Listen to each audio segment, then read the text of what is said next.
Pour récolter de savoureux légumes sans pour autant utiliser beaucoup d'engrais ni traitement, il faut surtout respecter une rotation de culture. L'intérêt d'une rotation de culture dans le potager, c'est d'éliminer déjà la propagation des maladies. Prenons l'exemple du pied noir des tomates. Si vous cultivez des tomates dans un endroit et que vous les recultivez au même endroit l'année d'après, vous êtes à peu près certain d'avoir encore cette même maladie.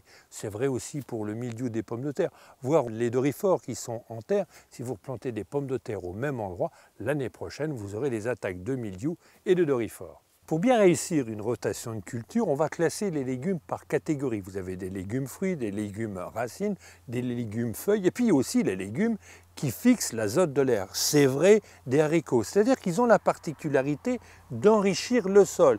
C'est-à-dire qu'après la culture de haricots, de fèves ou de pois, on aura un sol plus riche sans apporter de l'engrais. C'est intéressant pour y mettre par exemple des laitues qui aiment un sol riche en azote. Poursuivons notre rotation de culture avec les légumes racines que vous allez semer derrière les légumes feuilles, derrière la laitue.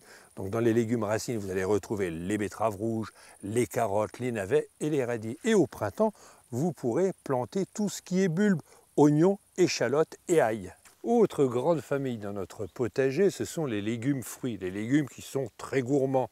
Alors dans cette catégorie, on va retrouver les cucurbitacées, comme les courges, les courgettes, les melons, les petits ronds, enfin cette grande famille qui a besoin de beaucoup d'humus.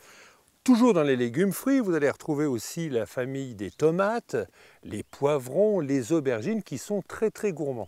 Donc derrière cette grande famille, je vous conseille de planter des pommes de terre. Seulement après la récolte des pommes de terre qui a lieu en principe au mois d'août, voire au mois de septembre, il vous reste encore un petit peu de temps pour semer quelques légumes. On va préférer des légumes feuilles, comme la mâche par exemple, ou la chicorée scarole.